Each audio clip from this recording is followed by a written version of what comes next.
The Broad Street Review podcast is an extension of Broad Street Review, Philly's home for arts, culture, and conversation, an online arts and culture journal covering the greater Philadelphia area. I'm your host, Darnell Radford. Today on the podcast, Associate Editor Kyle Hiller returns to chat about the long intermission, what's a side quest enthusiast, personal mission statements, and more. Here is my interview with Broad Street Review's Associate Editor Kyle Hiller.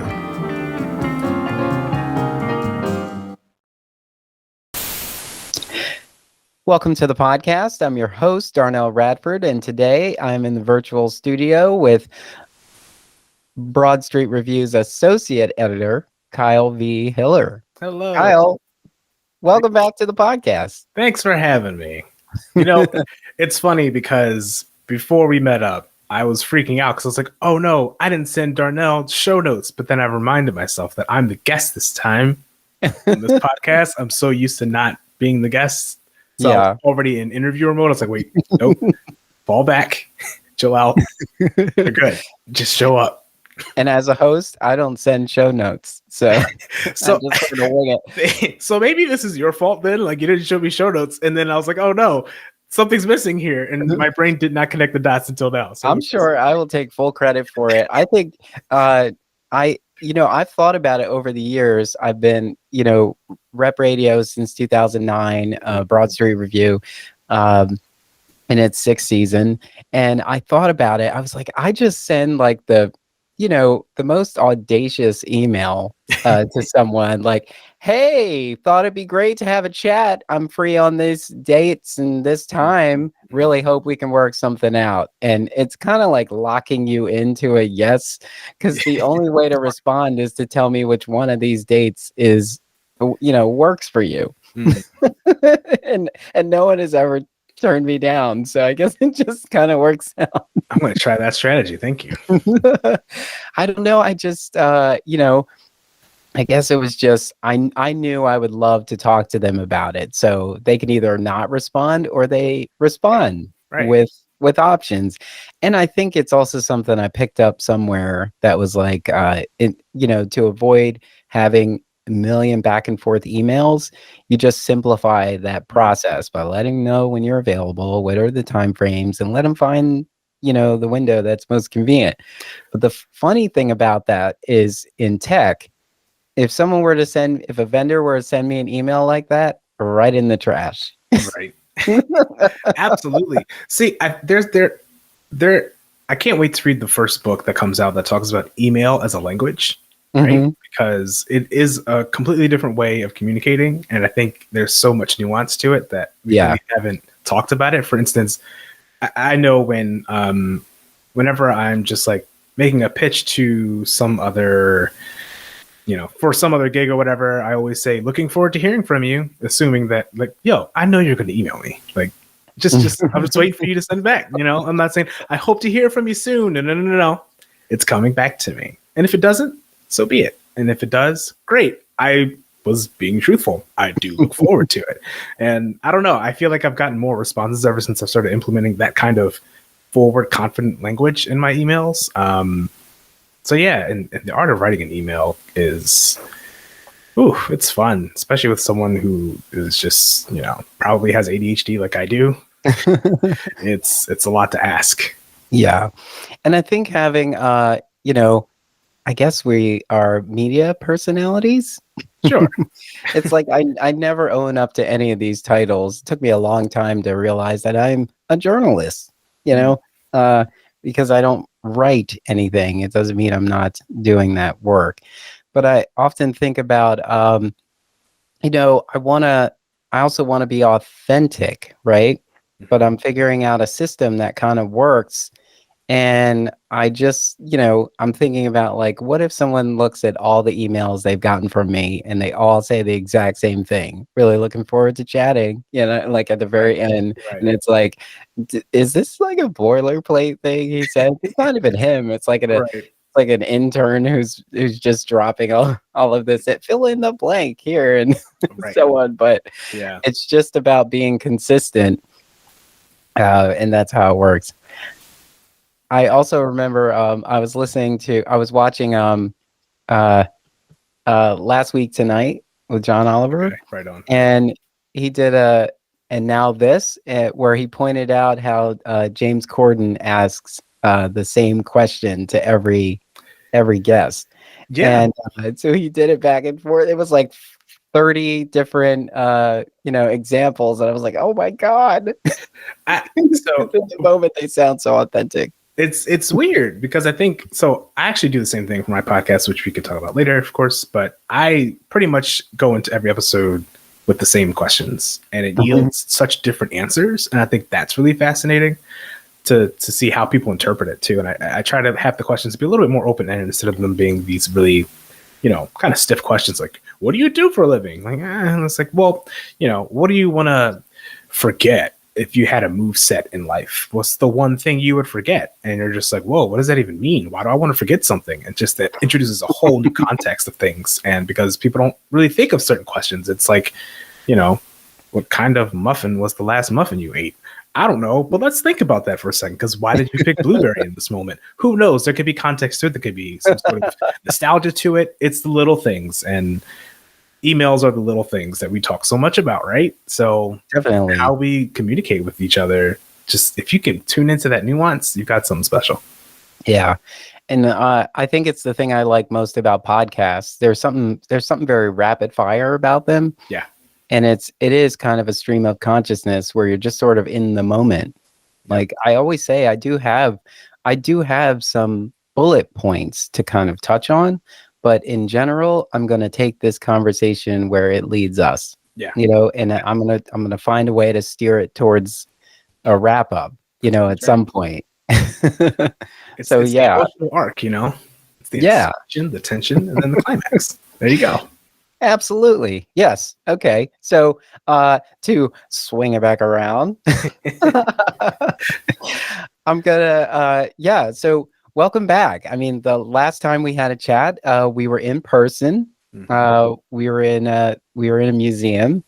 I think we were in a museum. We were in what's the one that's on 22nd Chestnut-ish? We were at the Mooter. It was okay. Yep. Mm-hmm. Yeah, we were at the Mooter, and we had a nice chat there. It got pretty nerdy, and then we had to wrap it up, which was fun. And I said, we could talk forever. Mm-hmm. And then we didn't talk for 2 years. What an omen. Yes. So tell me, what's been going on in your world for the past 18 months? That is a loaded question. It's been, I say this to a lot of people when I think about the pandemic, especially with quarantine too. I needed to slow down, and I'm still going through whatever that process means of just like saying, hey, we need to get our ducks in a row because life is a scattered mess. I feel like it's been good to really sort of connect with myself in a really deep way, emotionally and just mentally, creatively, even. It's been a really long journey that I almost feel like, hey, I not that I want to wish quarantine on us again, but at the same time, I'm like, hey, can we slow down like we were last year again? Because I just need one more year of that. It's been really liberating, I think, and clarifying and crystallizing just, what are your goals? What are my aspirations in life for real versus, what have I been kind of forced into as far as just, what I do for a living or creatively or how I hang out with people. So much of that has changed, and I'm really trying to think more particularly about how I'm curating my life. I think that's kind of the thing that I try to be more mindful of every day, as opposed to just getting up and, doing the whole rigmarole just for the sake of, another day, another dollar, because it's bigger than that.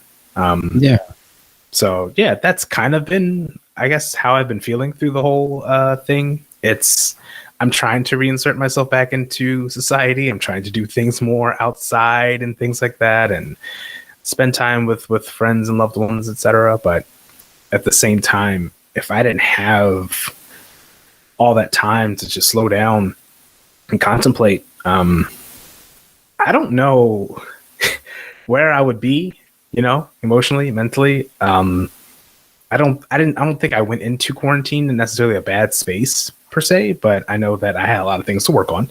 And then the world came to a halt and I said, okay, I've got nothing to do but work on me.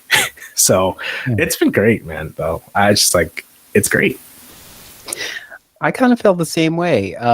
I think people who are, I almost want to retire the word hustle as well. Oh, I retired that forever ago. Yeah. But yes, it's that and pivot. I want to get rid of those words. Pivot. That's a hard one for me. I do like that one. It's really useful. It's the new troublesome, Yeah, especially troublesome. It did feel like I was in a speeding car, and as long as I had my head out the window and I got that breeze going, it felt good. But as soon as that car slowed down, I was like, you know what? I don't like cars.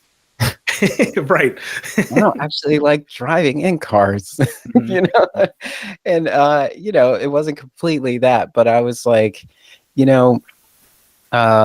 theaters are closed. There really isn't anything to talk about. Not that there wasn't anything to talk about. There was definitely things I could have found to talk about, but it became clear that I had a focus, and I didn't necessarily just want to talk about any old thing. So I saw this as an opportunity to slow down.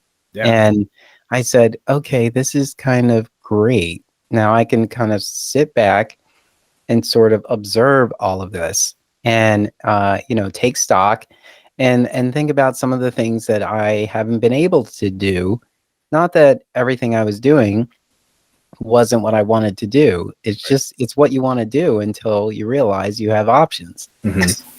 Yeah. And then once you have options, those options really open things up for you in a big way. Yeah. If you want them to. Yeah. I almost feel like whatever this slowdown is, it's here. It's not going anywhere. Of course, sometimes it's really not up to me because we all have to pay bills out here. But at the same time, I can't imagine going back to the way things were as far as just how I approached work and et cetera in general in 2019 or before that. I remember when I first got my first smartphone in 2013 and I got my first taste of social media for real. I mean, I've been on Facebook since 2004, but was never on Instagram, Twitter, none of those till I got my phone. And I just remember saying, yo, people are overworked and we're doing too much and we're going to burn out and it's going to be in the next 5 years. And lo and behold, I was almost there.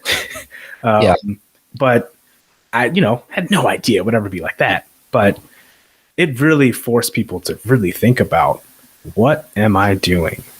There's a little moniker, or not moniker, I guess it's more of an acronym that I heard from a friend a while back who this applies more to writing, but I think it's more just everything. What the word WAIT stands for, WAIT, and it's why am I talking? And I think about that in daily life because I'm like, why am I doing the things that I'm doing? And am I doing them intentionally? Am I doing them in a way that is efficient, that gets the point across, that involves people in the conversation? Or am I just saying things just to be saying things? And I feel like before the pandemic, many of us, including myself, were just saying things just to say things. We weren't really waiting. We were just talking because we had to. That's how the world works now.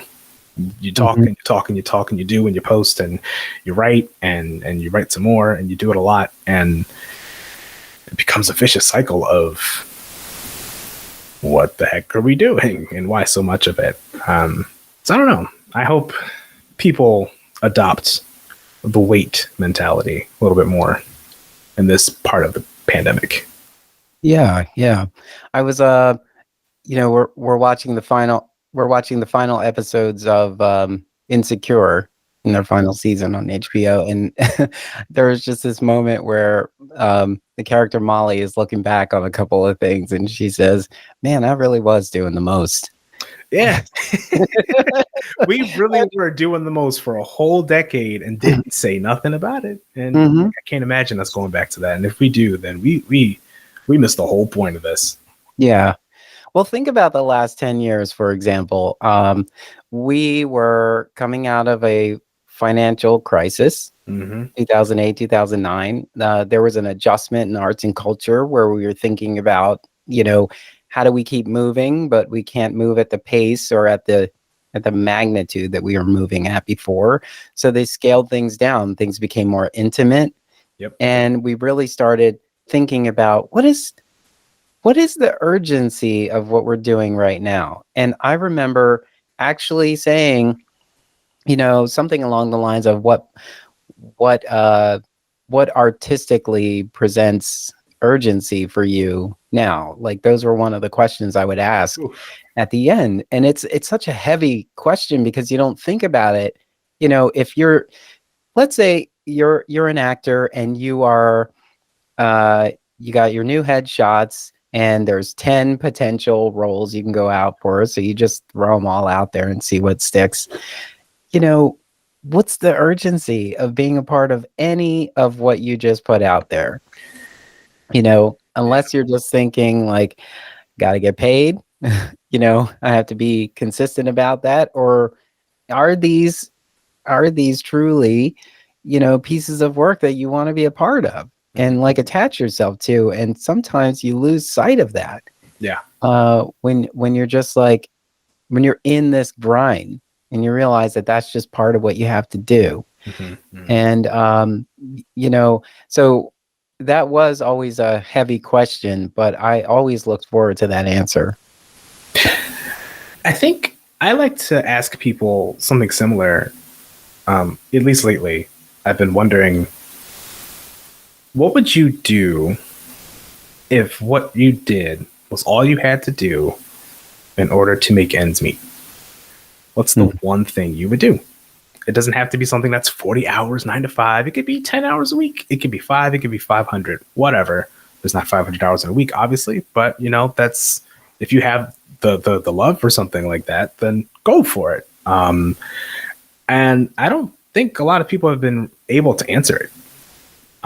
So I just wonder if people are doing what they want to do. And it's hard to do the things you want to do because we live in a capitalist society and there's not enough room for everyone to do that one thing or whatnot.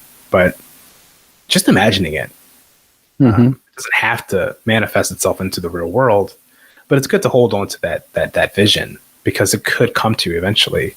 It just may not look like how you've always envisioned it, but it's something to hold on to. And that for me is the urgency. That to me feels like that's where I want to end up. Again, goes back to storytelling. You usually think about where your beats are going to be, what the story beats are, and you're also thinking about what the ending is. That's one of the first things you decide is where do we want to end up?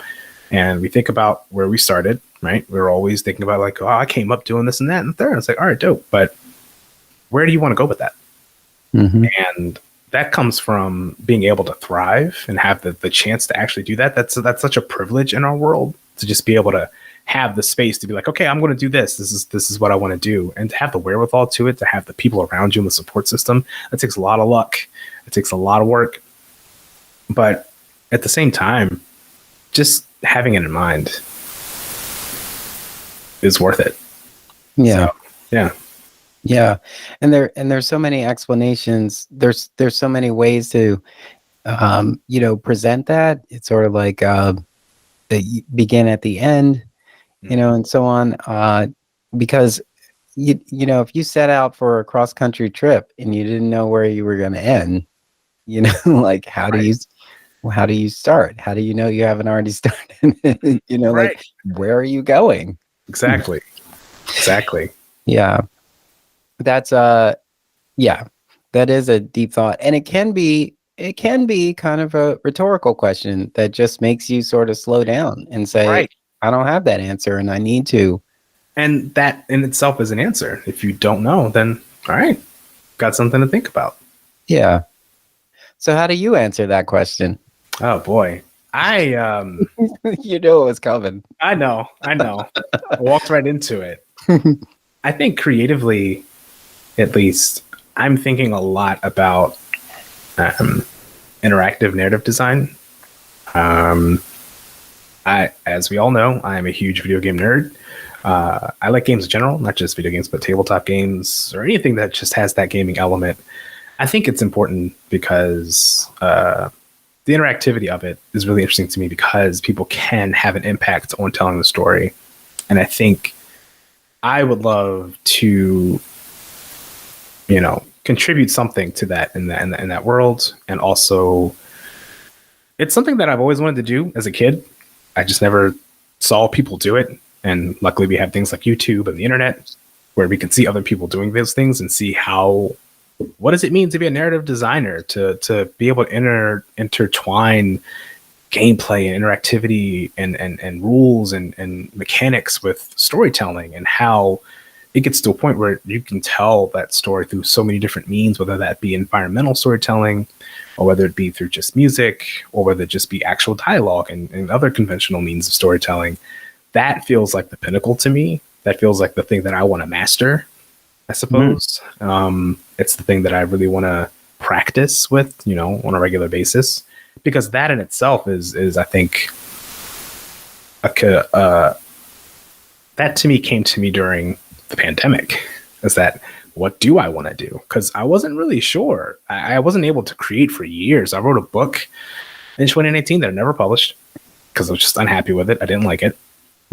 And I've since been converting that into something that's more interactive. And I don't know what that looks like yet, but hey, I'm going there. And that feels good. And I'm not really bound by this idea of, I have to sell this thing and make a profit off of it. And it's like, no. Just make it and see what happens from there. Because that's essentially what happened with my book. I wasn't trying to make money, but I made a whole lot of connections with it. And that's what's important to me when it comes to being creative is, am I creating something that allows me to connect with people that I want to connect with? I don't really think so much. Like, it's like Bernie Mac said on the Oprah show, that one clip was like, it's not about the money. It's not about the money. No. Unfortunately, it has to be, but in a lot of instances, but you work around it. And when you're doing what you love, you can get swept up in it and you're not at all thinking about how much you got paid to do it. Yep. I don't know how much I made off my book. Yeah. I know it wasn't much, and I'm happy about that. Well, not necessarily about that, but I'm happy about other things that come with it that we don't talk about as artists a lot of times. Mm-hmm. I've been having really interesting conversations about, like, where I was 20 years ago. 20 years ago, I wrote a play that almost, some people in Philly had a chance to see it, but I wrote a play for a play production class that I was in. And I just thought about, if I incorporate all the elements of theater production, I think there's no way that I can't get an A on this. Mm-hmm. I wasn't really thinking too deeply about it until I got into the process of it. And then once I presented it and realized I had something, I started thinking, oh, wow, this could be so much more than I ever thought it was going to be. I was just trying to pass this class. And then, I looked at it and then I retooled it and I presented it here in Philly. And then I thought about, I was like, I have so many characters. You can't cast this many characters, as a small theater in a black box space. Mm-hmm. So I took some of those characters out and I didn't necessarily kill those darlings. I just put them on the side and I said, you know what you're actually doing here? You're creating a world that these characters live in. Yeah. And it's so much bigger than this one play that, so, and then all of my artistic ideas were inspired by that very first play, those characters that I created in there. And then I started thinking, I was like, oh my God, this could be, at the height of when web series were popular, I was like, this could be a web series, thinking about like, Dr. Horrible, like in that time, it was like, oh my God, this could be a web series. And then later on, I was like, there's so much here. Like when I started thinking about, well, where was this character 5 years before the introduction in this play, and I'm like, oh my god, this is a TV series. This is like a, I think I could get 100 episodes out of this. It was like you're just thinking about like,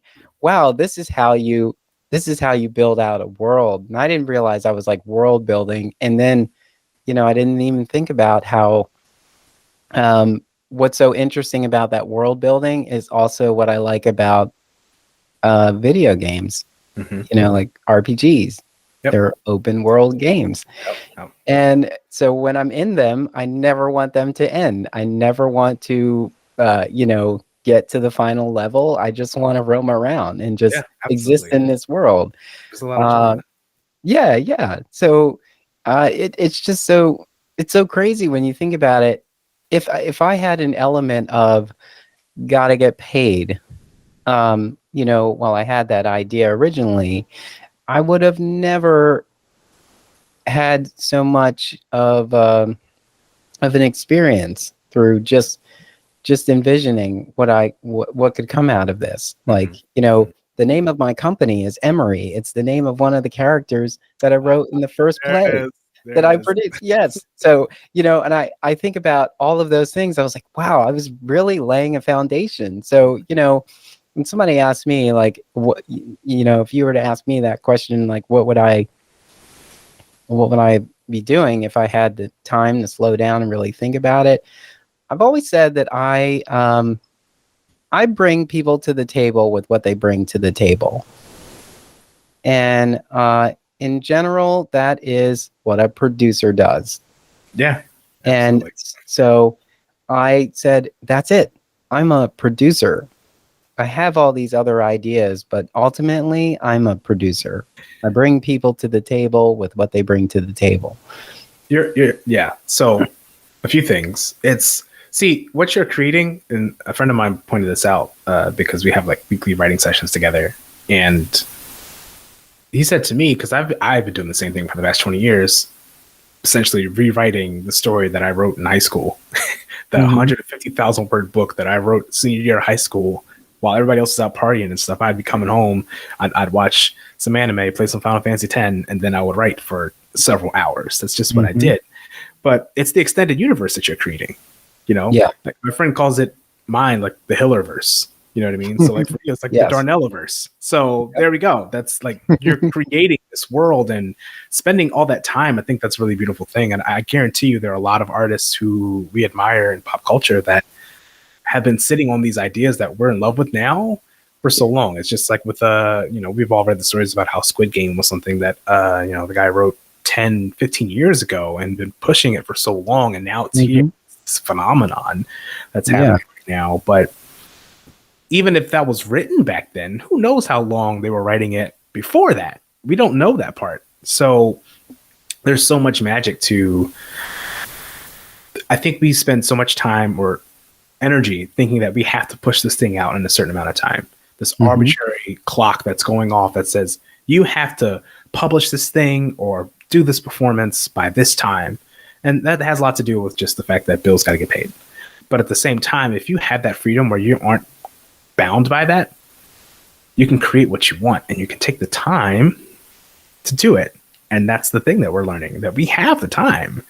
And there really isn't any urgency. The urgency is that we're going to die one day. That's it. And cool. Since we don't know when that's going to be, it could be now, it could be later, it could be 80 years from now. Who knows? We might discover the fountain of youth along the way. Who knows? But the thing is that all you have is now. That's the urgency you need. Yeah. It shouldn't be anything else. It shouldn't, I don't want to use that word, but typically it shouldn't be that. And, we're not, and this time isn't being wasted. No, it's not. You're actually spending a lot of time really thinking about this and letting your original ideas evolve. Like, that is something I do feel like there are moments in the year, in general, like sometimes when December comes and we hit January, we start to think about resolutions, if you follow that. But really you just kind of take stock in what you've done. and you sort of say like, did I do everything I set out to do? Or if not, if you're not looking at that, you say, okay, what would I like to focus on in the new year?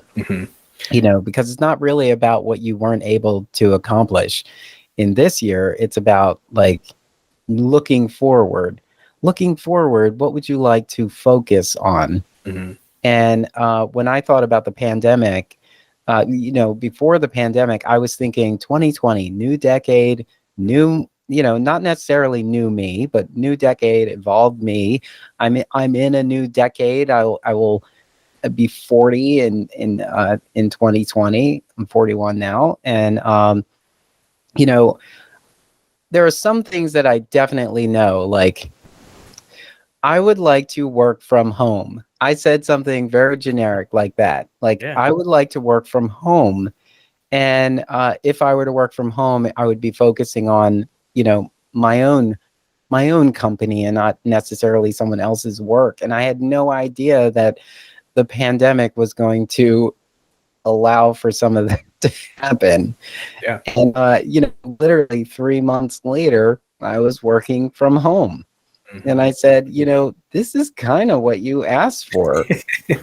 And I said, but yeah, you know, my mindset of working from home was I just didn't have to, I wasn't chained to a desk every day from 9 to 5. I thought that I would be going around town, meeting up with people, having intellectual conversations, and really, really building on some of the ideas that I had, or that I felt like I didn't have time to you know, fully realize. And yeah, so it was kind of what I wanted, but I realized I had to be more specific, or at least how do I check off some of those boxes in that generality of just working from home. Right. That's sort of okay, to go back to the whole storytelling thing, right? The whole thing is that, or at least with this happens more in I think gaming than it does in any other medium, but when your character succeeds, they also fail at the same time. So if you, let's say you're playing this game where when you level up, let's say all your stats go up, including you have one stat that says anxiety, right? Your anxiety points also go up. So the stronger you get, the more anxious you're going to get. You want to get stronger, but you also have to deal with the fact that you're being more anxious. So as you keep leveling up, that keeps going. So now you have to you have to learn how to cope with that stat, with the other things that you have going on. Finding a balance. Finding the balance. And that progression comes at a loss. So if we were to get everything that we wanted all the time, then we probably wouldn't need it in the first place. And I think that's what happened to a lot of us before quarantine happened, was that we had so much going for us that we didn't have it taken away from us. And once we did, we're like, oh, we got to pay a little bit more attention to what's really going on in the world, and in our own bubbles and just the entire world. And I think we definitely saw that, especially last summer when it came to just all the civil unrest and all that stuff. It was something to see, you know, and I think we needed to see it to really wake us up. Yeah. And I always think about, you know, especially because we're in arts and culture, you know, every organization has a mission statement. And I think about like, what is your personal mission statement? And a mission statement is essentially a lofty goal that you will never reach. Yep. And that's the reason that you get up every day. And it's like, you know, we want to change the world one person at a time. It's like, okay, do you ultimately want to change everyone? But it's so generic that it says if we can change the life of one person every day for the better, we are serving our mission. And this allows them to continue to exist, because otherwise, if you were just like, we just want to reach this benchmark, and once you reach that benchmark, that is it. Okay, we can fold the company now. We're done, you know? So I think about it like that in a personal sense. Like my personal mission statement is, you know, I don't know if I have a specific answer for my personal mission statement. I just know that I'm moving towards whatever that goal is. And that is the whole mission of my life, to just keep moving towards my goals. And, along the path, much like a journey in an RPG, you'll find something else that you could, you'll find a path, or if you think about Loki, there's a variance. Right. You can go in these different, areas and still somehow find a way to swing it back, towards the direction that you ultimately were going in. Mm-hmm.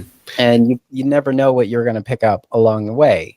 So you have to make space for that, but you have to have a general goal in mind that keeps you from just standing still. Yeah, absolutely. I think so.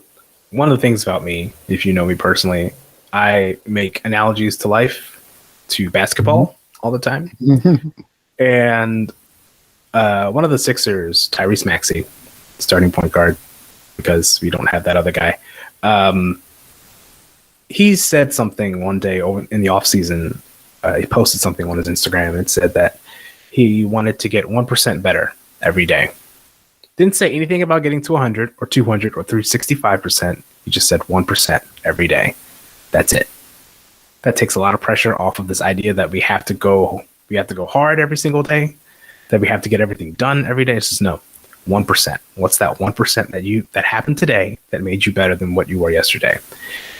Because again, all we have is now. So I don't know that I really think so much about goals at this point. At least not in this concrete sense. I don't really have any specific goals. I still do actually. I make goal lists at the end of the year for the next year. So sometime in December, I was writing my goal list for 2020 or 2021.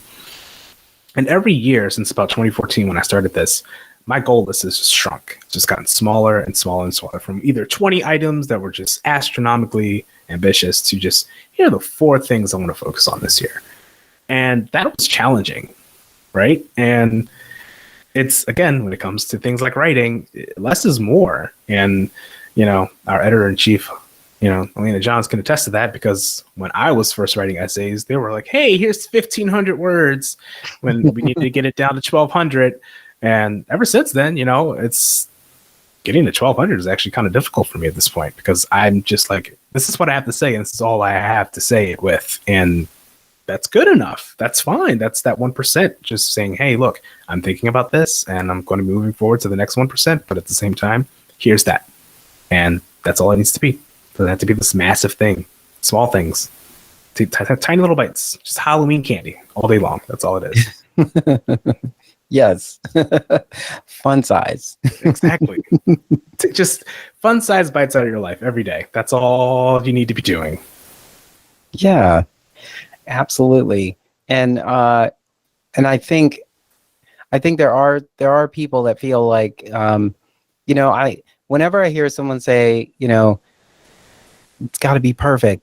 Whenever I hear the word perfect, I'm like, stop that. That's such a bad word. Stop that. Yep. Like, it's never going to be perfect, because, just like a director at some point has to walk away from the production, because if they don't, they will continuously make changes. Mm-hmm. They will see something else that they could have done, or they could make a tweak because of how an audience responded in this moment. But it's like, instead, take those ideas and bring them into your next project. Mm-hmm. So instead of like tinkering at this, just kind of let this be what it is and move on, continue to grow. Yeah, absolutely. And that is an interesting thing. Like, I've been looking back at a lot of things. Like, I've had a lot of fits and starts. Like, Rep Radio and Broad Street Review, they're not the only podcasts I have ever thought of. Right. I have a ton of podcasts that have like 5 episodes that didn't go live, Right. Mm-hmm. And, looking back on them, I'm like, wow, this was sort of a collection of, again, looking back at them, I'm like, I did sort of meld these into conversations I've had over the years. Yeah. But then I look back on them and I'm saying, like, what if I just recorded my voice saying this as is, in the moment, how I wrote it. Like, don't tweak it. Just write just the way it is on paper. And this is something. It's sort of like a time capsule. Mhm. And I started thinking about that, and it gave me yet another podcast idea. Right. Because I have all of this stuff. When I got my first smartphone, I think it was probably like 2009, 8 or 9, something like that. Pretty early on.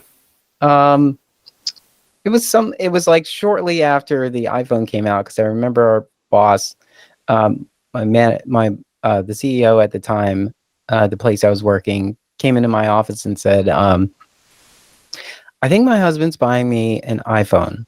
And so I went online to make sure that I could get like work things on it, like email and everything like that. And it says, consult your, IT professional or system administrator or something. And she's like, so I'm here.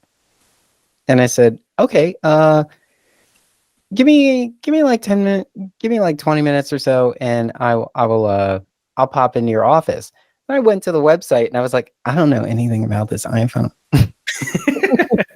What are they talking about? Can I do this? And then I looked and found, here's how you can put mail on it and everything.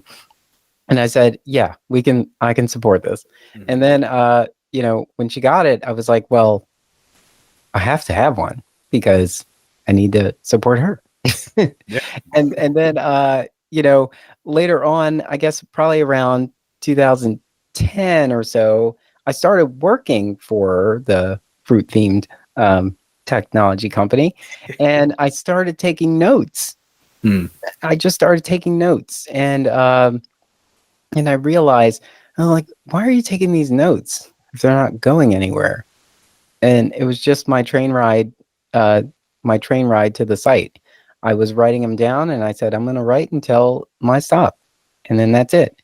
And then when I was done, I didn't realize I was blogging. Didn't make that connection until 3 months later, when I realized I had enough here to post 3 days a week for 3 months. Wow, that is a lot. Yeah. And then I was like, okay, this is just me getting stuff out of my head. And I was like, I didn't realize that's what I was doing. But if I had said, okay, first blog post, what am I going to write about? I wouldn't have had any ideas at all. Yeah. I had to look back on this collection before I could realize that that's what I was doing. Yeah. And it made me realize that I couldn't just, like, I just have to start. Yes. I just have to start, and then I'll figure out what it is along the way. And so whenever I have an idea, I'm just like, okay, I'll do a deep dive to try to understand, some particulars. Here's some things I need to know, or here's something I need to acquire. And before I will actually have something to present. And that has been the thing that just, it presents that curiosity for me, that discovery. And then I become, not obsessed, but sort of intrigued and inspired by discovery. Yeah. And I just want to discover this because it occurred to you. Yes. Yeah, absolutely. And that blogging, that's that 1% every day. And look what came with it over a long period of time. You were consistent with it. You stuck with it. You were into it. And it became this thing that content for most blogs don't even last that long. Let alone have that many posts at the ready. Yes. I know this because I've tried to start about 5 blogs now at this point. And the only time I ever got more than 5 posts was when I had my Zynga in high school. That's so shout outs to you for that one. Yeah. I mean, I don't have a blog now. I have several podcasts. I have a media company, and this is where all my ideas sort of, fold into. I'm always thinking about it like that. And I wouldn't have been able to come to this point in my life had I not just started. Yeah. So that was really valuable to me. That and Philly Bar Camp, which has always been really fun. Nice. Those are the kind of things where they sort of force, not force, but they encourage a start. Mm-hmm. Starting Like, is hard. yes. It's the hardest part. It's the hardest part. Yeah. And I think And we once you do that, also, you're there. we probably are using our perfectionism as a means to not have to start something else. Mm-hmm. It's avoidance. Perfectionism is avoidance because you don't want this thing to end, which means that you are left with nothing. So you have to start all over again. We don't want to go through that process again. Once we're where we're at and we want to be somewhere, when you are in love with this project that you're working on, you don't want to finish it. And this whole idea of like, it has to be perfect. Like, well, what does that even mean? Because there is no barometer for perfection.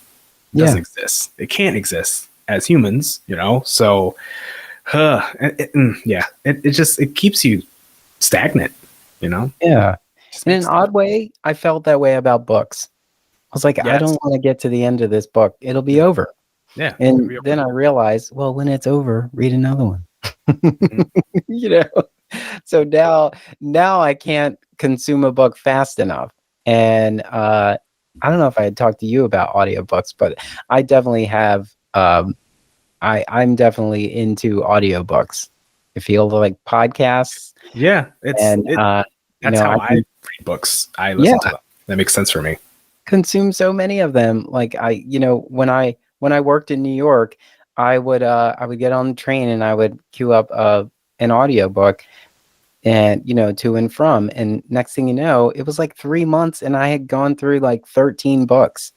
I was like, how did you do that? And did you remember any of this? And most of the time what happens is I have the audio version and I'll also get the tangible version, for reference. Yeah. And I'll have that. I was like, this was a book I really enjoyed. So now that it's in paperback, I will grab it and I will put it on the shelf.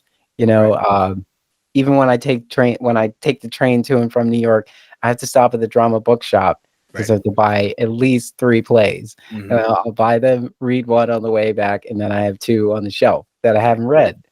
And it's like, because I don't ever want that excitement to end. So I'll have them on there. I'll have them up there, and I can always pull them whenever I'm ready. Yep. Just like Sugar Ray always told us in that hit song, when it's over, that's the time I fall in love again. You know? You're telling us that since the 90s. Oh my God. Sugar Ray. It's so funny because I just heard something ridiculous that Smash Mouth did recently. It's like, I can't believe that they are still up and running. They are? Somewhere. Oh boy. And apparently it said something they shouldn't have said in front of a hot mic on the stage. I will say though, Sugar Ray was one of my last concerts before quarantine. So shout out to them. Wow. Yeah. So, I mean, we kind of talked around this, but you started a podcast. I did. During somewhere in what we were calling this pandemic. It's not over yet. Right. Called Side Quest Enthusiast. Yeah. So wow. So it's actually coming up on a year this month. And which is kind of wild to think about that I've been doing this for a year, even though I don't have that many episodes, but that's another thing. But yeah, Side Quest Enthusiast is a gaming podcast about the quests we play to be who we are. And in that podcast, I like to interview guests who, have something to say in about their experience in gaming. A lot of writers, a lot of storytellers, a lot of people who appreciate story, even have some Philly personalities in there as well. And yeah, that's kind of that. I've got some episodes out, only about 14 episodes so far, just one of those every other week kind of things. But around the spring, I really hit like a huge mental roadblock of just like, I can't make things. So I wasn't recording episodes all summer. I needed that break though, because I think that break led me to a breakthrough of like, hey, I actually want to focus more on the aspect of storytelling and gaming and how it relates to us, because I think a lot about how we as gamers, I think what's really cool about the community there is that we're sharing our experiences, right? And how you may play a game and how you may experience a game is going to be different from the way that I play it. Whereas with other mediums, sometimes it's like, oh, I was listening to this song and it went this other way. Like, no, that's not how it happens, and that in itself is a story. It's the experience. And I'm really interested in capturing that narrative, the meta, I guess, of it, and that how, yes, video games have story, of course, in some way, shape, or form, but the people who are playing them also have a story to tell because of that game or within that game or around that experience. And that's what I'm trying to do with Side Quest Enthusiasts. So, yeah. Nice. And so you said you only have about a handful of episodes. Yeah. Did you have in your mind did you think at all how consistent you were going to be with publishing? So it's funny because the show started off totally different. It's been a project that's been in the making for a few years now, actually. Had a whole list of other hosts that I was going to work with on this, as sort of it being this regular weekly or bi-weekly thing where we all get together and just talk about games. And that never really fell through. Took a couple years off from it and then really felt the passion for it. Ended up co-founding it to start off with a couple of other people. Inaris Quinones, who is a voice actress. She's been in My Hero Academia, Ruby, Pokemon, a whole bunch of games and stories. And one of our other writers, Mina Rankins, co-founded it with her as well. But it was just going to be us three kind of, hanging out, talking about games. But, it's one of those things where they weren't able to contribute. So I was like, hey, all right, I was going to try to interview some people. And I reached out and was terrified at the idea of reaching out to people that I really admired. And that really, it worked. The first 4 or 5 people that I emailed all said yes. And I was just floored by that. And I don't really have a name in that industry or anything. So it's like, I'm making that as we speak. So I didn't expect anything. And that's kind of the beauty of it, where I didn't expect this podcast to be what it is today. And I think it's still continuing to evolve and change. And I have some other ideas with what I want to do with it, because I want to do more than just the interviews with one-on-one. I would like to have more conversations about, the games themselves and the people who make them, and really build a community through that. And I think that's kind of where it is. And I think the thing is right now, I don't have a goal with it.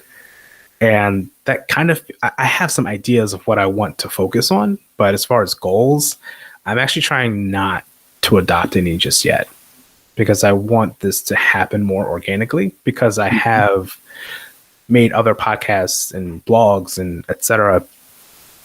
without really I had goals with them and I didn't meet them. And they weren't goals that in retrospect I wanted to meet. So if I set a goal for this now, I'm afraid that it might constrict what it really needs to be. I'm gonna let this little baby grow on its own. I'm not going to force it to be what I want it to be. I want it to become what it's supposed to be, and how I hope it brings some sort of contribution that's significant to the community, or better, I hope someone listens to it and is inspired by it and finally does their own thing. In gaming, I think that's kind of important, because when I was a kid, I didn't have that, especially when it comes to, I try to focus on people of color, especially in the pod. So seeing so many different melanated faces in gaming, talking about games, is not something that I had coming up in the 90s and 2000s. So, that's, if I had that, I'd probably be going along a different path. Who knows? But at the same time, it's still important to just highlight why that's important, because those voices, as story becomes more prevalent in gaming, it's important that those people are in it, because I want to see their stories be told through interactive media, because it's like the biggest industry in the world right now, and it has significant impact narratively, and I just want to see diverse stories in gaming. Yeah. Plus, we're the coolest nerds. Absolutely. I might be the old man sage at this point, and no one under the age of 28 wants to listen to me, and that's fine. But at the same time, hey, listen, you might not get started until you're in your 30s. So that's also too. And that's true. It's when I think about somebody who sort of jumped off at like 22, I'm like, really? Did you jump off, or did somebody exploit you?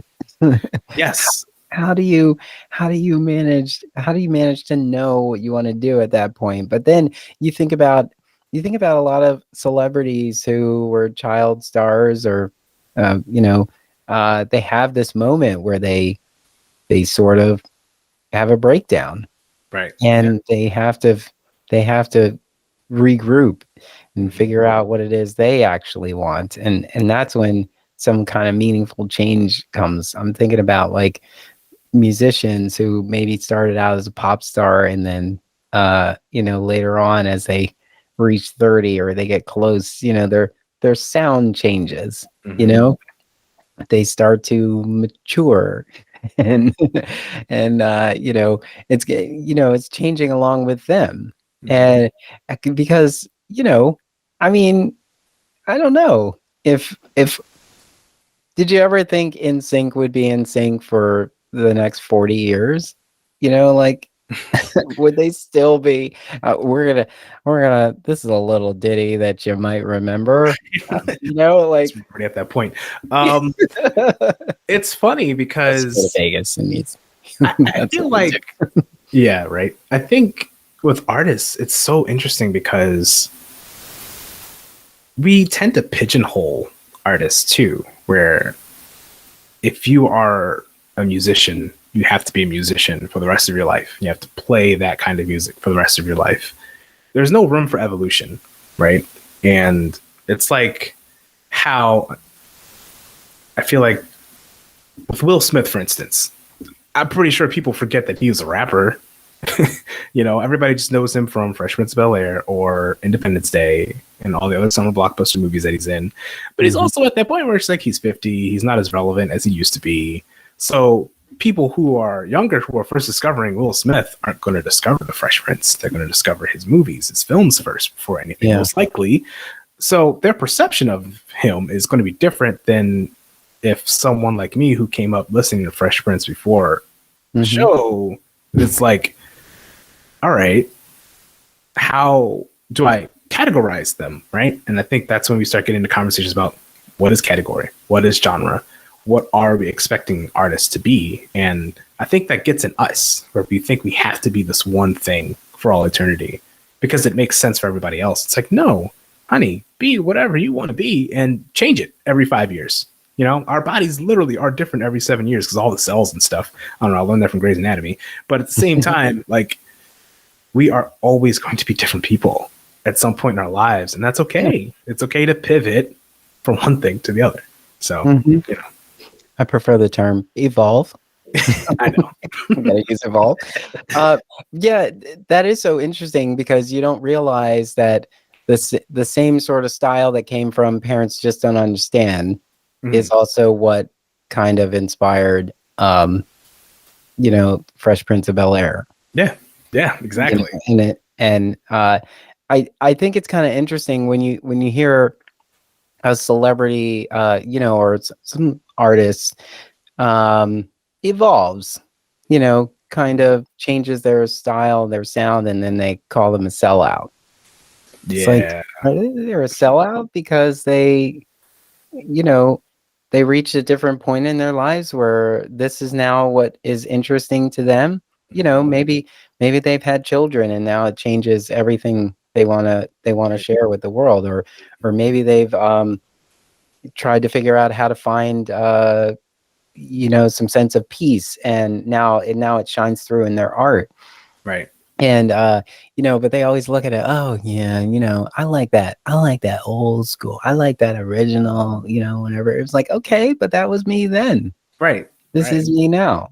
You Mhm. know, there's nothing wrong with that, we can still go back to that. But like, can you honestly, do you want Will Smith to go out on stage and sing Parents Just Don't Understand today? No, because he's practically a grandparent at this point. So why are you Yeah. singing that song? That song isn't relevant to your life right now. You know, it's weird. It's going to come off as weird too. People are going to look at you like, why this one? You I know? think it'd be really cool if his children, if he got in an argument with one of his children and they ran upstairs and blasted Parents Just Don't Understand. And he'd be like, all right, okay, I I wonder if see they've you, done. I see you. That's a great tactic. I that would be hilarious to just be able to have people use my art against me in that Yes. way. Maybe not so much like, the art is bad. Like, it's actually really good art. You said this thing, remember? Okay, now I'm going to use it against you and put it in your face. Haha, lol. Yeah. So this is that ability I have to kind of swing things around. So let's talk about how Broad Street Review is a great space for artists. A I mean, Broad Street Review is so interesting because it's going back into quarantine. At the very beginning, I remember there just being this scramble where all of our events coverage was just being slashed off the calendar. And Elena and I were like, what are we going to do? Right? Because there was nothing to cover and there was nothing to review, nothing to preview, nothing was happening anymore. So I think that's when we evolved into really taking into account who the artists are behind the events and not thinking so much about, here's this thing to go to, here's this performance, this is what to expect, this is what we thought, and that's that. Implementing so many more essays and previews and profiles and features into what we're posting is highlighting so many other communities who may not even be able to afford to have an event. Because I think that's the other thing that, as audience members, maybe we don't necessarily realize. It takes money to be able to make money in that way, to be an artist who can perform or have an event, an exhibit, whatever. And I think that a village. And that village is a pile of cash. Yeah, and it's wild how, if you don't have that kind of support, then things aren't going to come your way. I think one of the beautiful things that has been happening more often, at least in my experience, is that people reach out to you when, that article gets published and they're just ecstatic. They're so happy. They're so proud of themselves. You see on their feeds, people are just like, oh, I'm so excited for you. And that makes everything worth it, especially in the midst of such hard times where people are still making it work. And I feel like BSR is this instrument of that. We don't really have any sort of agenda for ourselves. We're just trying to make sure everybody's represented and everybody's voices are heard, and more space is being made for people, whether it be virtually or in person or what have you, if that's metaphorically speaking or literally. We want to make sure that people see that. And arts journalism, especially in Philly, as the city continues to, struggle with investing in the arts, it's vital to have a platform like this, because if not, then where are we going to discover the art, especially now when we're not outside as much, we're not interacting as much. It's not like, times of before the internet where you just were there, you had to be there. You don't have to be there anymore, but at the same time, you kind of have to be. It just means different. It's a different format, I suppose. So I think it's the diversity, it's the inclusion, and I know those words get used to death, but I really do believe that, especially over the last few years, that in itself has changed so much, whether it be from the people who write for us to the people that we're writing about. It's important, especially when they may not get that coverage otherwise. Yeah. Yeah. And I've definitely felt that too. And, much like anything I've done, every now and then I take a moment and I say, like, has this run its course? Is this something can I hang up, or can I pass the torch? Right. I've definitely thought about that, like, at the end of every season, thinking, right, like, is there something I want to do that won't allow me to have the time to do this? And I think I've said that every time, and here we are in the 6th season. Because what happens is I will have a conversation with an artist and I realize that, I created this platform for them. Mm-hmm. And it's these conversations that I need the world to hear. I need everyone to understand the value of this artist and why this artist matters.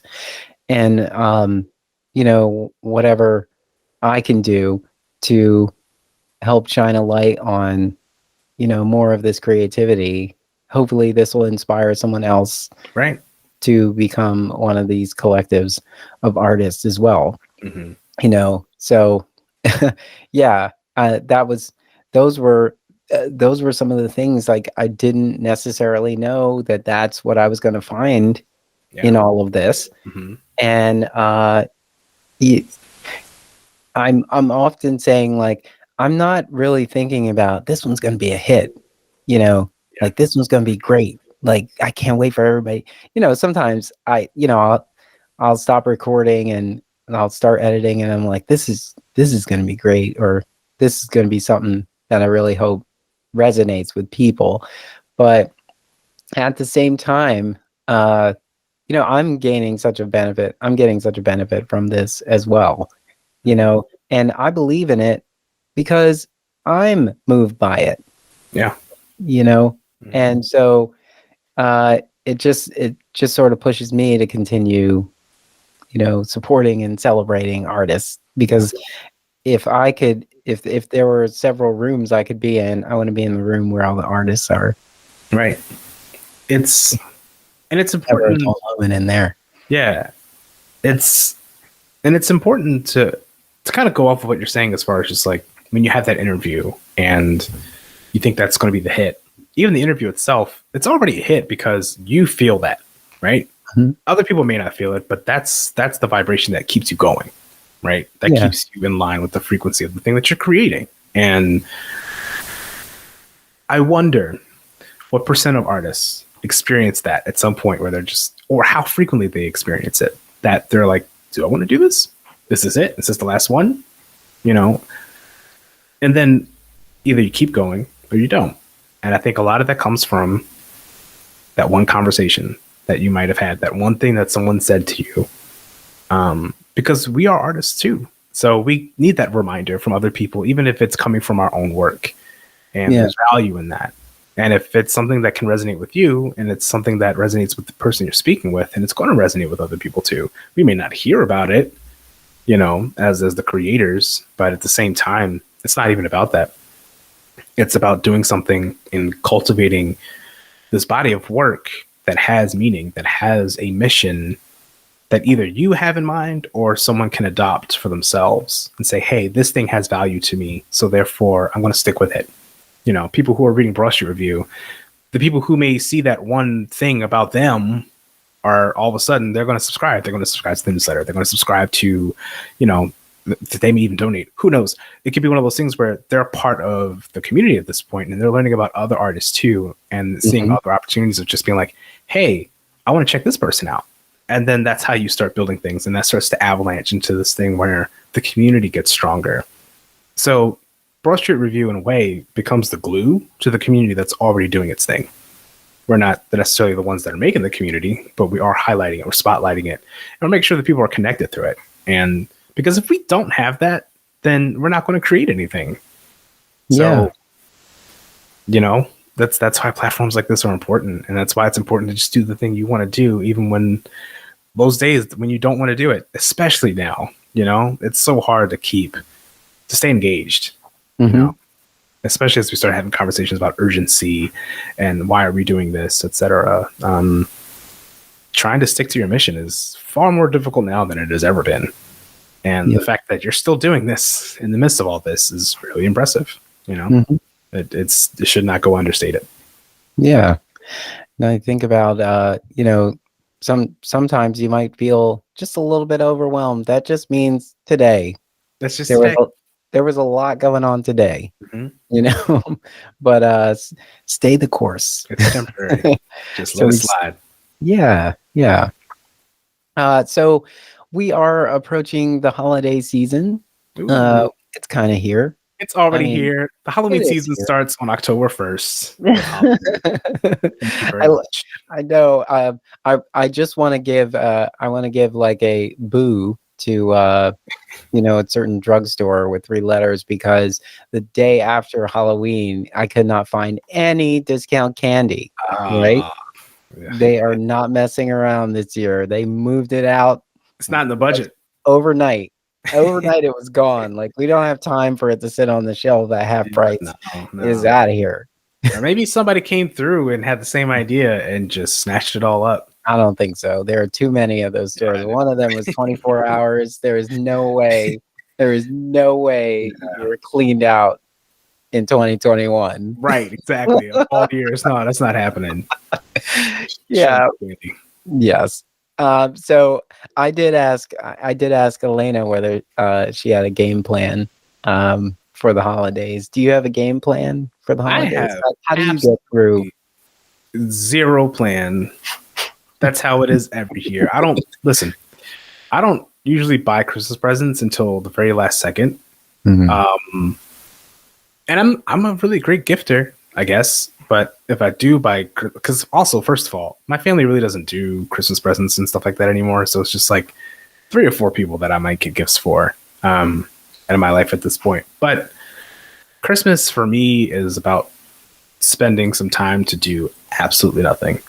So that's great. And I don't even know what's going on for this year. Like seeing family. My mom lives 5 minutes away from me. I see her all the time. It's the same house I grew up in. So it's like, I don't go home as everybody says. I'm just like, I'm from West Philly. I live in West Philly. Like, yeah, I'm already home. So yeah, Turkey Day is whatever. Like I don't understand why people love Thanksgiving so much. It's like turkey sucks and like Mom's mac and cheese is great, but everything else is just overrated. Sorry. Mom's mac and cheese with the syrup from the candy jams drizzled on top. Ah, yes. See, that's all I need for Thanksgiving. Give me a bowl of that, and I'm good. Yes. Yeah. And bring it back around Christmas time with a side of ham. Yes, absolutely. See, I have a thing, and I prefer that there be fried chicken on Thanksgiving and Christmas. Because it's not something that I like to. Oh, sorry, that's a lie. I do eat a lot of it now these days. I was vegetarian for 5 years, so I'm still trying to get back into the whole meat thing. It's weird, but that's just a staple for me. My partner makes the best fried chicken. Shout outs. And so yeah, that's just all that I ever want during the holidays. It's just that. Matter of fact, I might go pitch that now. Just set that precedent. So there's that, and then I guess with like New Year's, I do like New Year's quite a bit. It has been more of an indoors thing for me lately, which has been nice. It's really cool because I think a lot of my friends tend to stream on Twitch on New Year's Eve, so I get to hang out with them while they're like streaming or whatever. So that's fun. Cool. And then I'll just put on whatever my favorite sitcom was for that year and just watch those episodes as we count down and drink champagne. Like that's usually my pretty chill New Year's Eve. But I think I went to a New Year's Eve party in 2019 going into 2020. And it was a huge thing. And that was really fun. But that was it. And I'm like, wow, is that going to be the last time I do a New Year's Eve party? Yeah. It's like that whole thing where like, this is the last time that you will play at the playground with your friends. And you didn't know that day was that day. And I'm like, wow, was that my last New Year's Eve party? And that makes me a little sad because I do love a New Year's Eve party. Yeah, I used to spend New Year's Eve with some sort of amaretto based drink. I would get I'd either get like a sparkling cider and the amaretto, and I would sit there and I would have that. And because here, at least this part of the country, the Northeast, the weather is unpredictable. It's always 23 degrees out and you're like, I was gonna go to the waterfront because there is a bunch going on out there, but I don't want to walk. I didn't buy those boots I said I was gonna get, so my feet are gonna be cold. Some people were gonna be here, they had other plans, something like that. But yeah, it is a kind of, because the year rolls over, it is a moment where you just sort of take stock.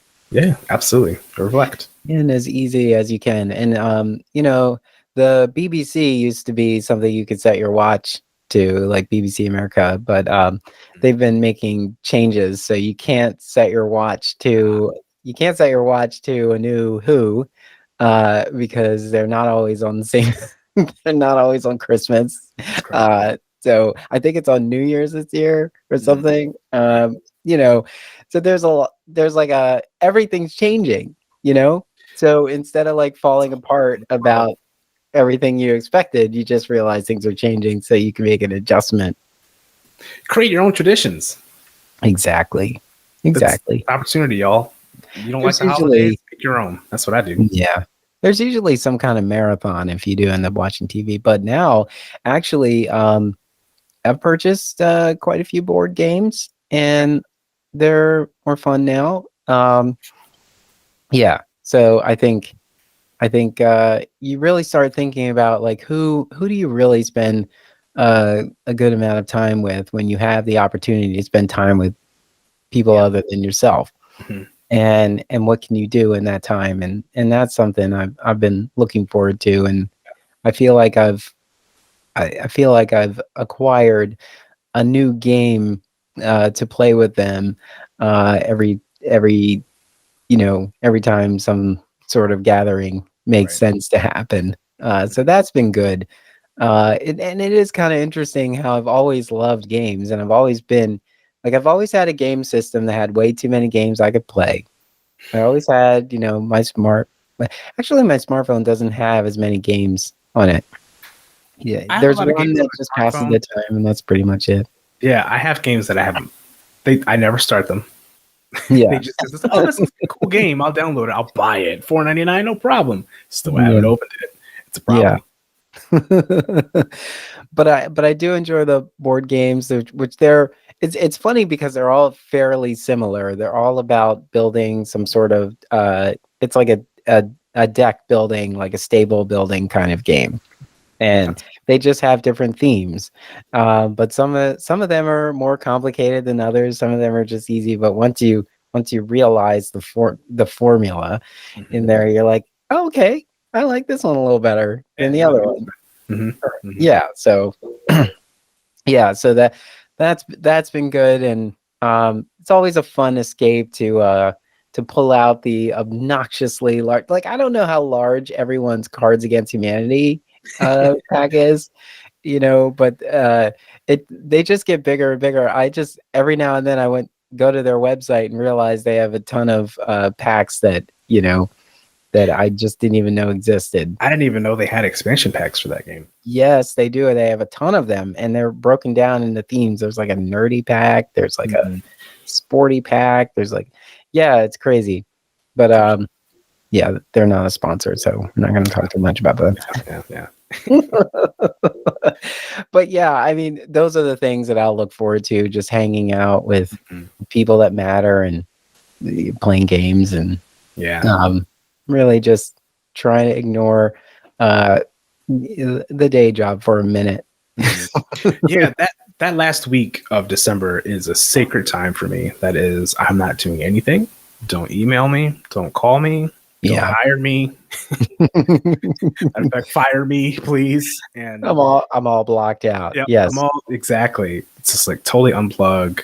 And I do try to spend time with loved ones that week, but I also do spend some time with myself as well. And I usually end up playing some nostalgic game, and I'll commit to that one game for that week and just finish it, because it's just like, hey, this brings me that memory of Christmas of '94 when I was playing Donkey Kong Country for the first time with my sister, and we beat it on New Year's Eve because we were determined to finish it before the new year, and we did, and it was great.